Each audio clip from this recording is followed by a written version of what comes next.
Hi అండి, welcome to my channel. ఈరోజు రొయ్యలున చింత చిగురు కర్రీ తయారు చేశానండి. ఇది చేసుకోవడం చాలా సింపుల్, కానీ రుచి మాత్రం చాలా బాగుంటుంది. మీరు ఎప్పుడు ట్రై చేయకపోతే ఒకసారి ట్రై చేసి చూడండి. మనం చక్కగా రొయ్యలని శుభ్రం తెచ్చుకుంటాం కదా, శుభ్రంగా ఉప్పు పసుపు వేసి కడిగిన తర్వాత ఇలాగ వాటర్ తీసేసుకోవాలండి. అంటే కడాయిలో వేస్తే ఒక 5 నిమిషాలు 10 నిమిషాలు అయ్యేసరికి రొయ్యల్లోంచి నీరు వస్తుంది. ఆ నీరు పారపోసి మామూలు ఖాళీగా రొయ్యలు తీసుకోవాలండి. రొయ్యలు తీసుకున్నాక పక్కన పెట్టుకొని ప్యాన్ పెట్టుకొని అదే ప్యాన్లోని కొంచెం ఒక 2-3 స్పూన్లు ఆయిల్ వేసి కరివేపాకు ఎండుమిర్చి వేసుకొని వేగిన తర్వాత మనం వాటర్ తీసేసుకున్నాం కదండి, ఆ రొయ్యలు వేసి మంటను మీడియంలో పెట్టుకొని 10 నిమిషాలు వేయించుకోవాలండి. కొంచెం క్రిస్పీగా అవుతాయన్నమాట. అప్పుడు రొయ్యలు మంచి కమ్మగా ఉంటాయన్నమాట.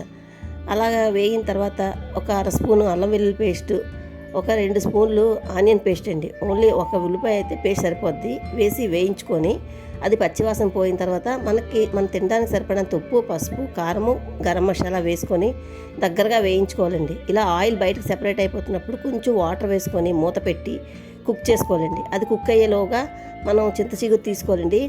ఇది మా ఇంటి దగ్గర ఉన్న చింత చెట్టుతో కోసుకున్నాను. సో మీకు మార్కెట్లో దొరికితే తెచ్చుకోండి. ఒకవేళ ఎప్పుడు దొరికితే అప్పటికి కావాలంటే వీడియో సేవ్ చేసి ఉంచుకోండి. ఇలాగా 2 అరచేతుల మధ్య నలిపితేనండి ఓన్లీ ఆకులు మాత్రమే రాలుతాయి, కాళ్ళు మన చేతిలో ఉండిపోతాయి అన్నమాట. ఆ కాళ్ళని పక్కన పెట్టేసుకోవాలి. ఇంకా కాళ్ళు కూరలో వేయకూడదు. ఇలాగ పొడిలాగా తయారు చేసుకోవాలండి. చూసారు కదా, అలా గుండలాగా చేయాలి. అలా గుండలా చేసి కూర దగ్గర పడిపోయింది చూసారా. ఇలా కూర అంతా దగ్గరగా ఉడికిపోయిందండి. ఉడికిపోయిన తర్వాత మనం చేసుకున్నాం కదండి చింత చిగురు, ఆ చిగురు పొడి తీసి అందులో వేసుకోవాలండి. ఓకేనండి. ఇలా వేసుకొని చక్కగా కలిపి మూత పెట్టి ఒక 2-3 నిమిషాలు మగ్గించుకుంటే కరెక్ట్గా కుక్ అయిపోద్దండి. చాలా టేస్ట్గా ఉంటుంది. రైస్లోకైనా చపాతీలోకైనా దేంట్లోకైనా చాలా కమ్మగా ఉంటుంది, చాలా పర్ఫెక్ట్గా ఉంటుంది.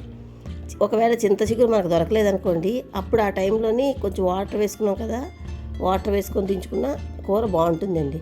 చింత చిగురు ఉంటే చింత చిగురుతో ఇలా ట్రై చేసి చూడండి, చాలా బాగుంటుందండి. నా వీడియో కానీ మీకు నచ్చినట్లయితే మీ ఫ్రెండ్స్కి, రిలేటివ్స్కి షేర్ చేయండి. కొత్తగా చూసిన వారైతే సబ్స్క్రైబ్ చేసుకోండి. Thank you for watching. Bye అండి.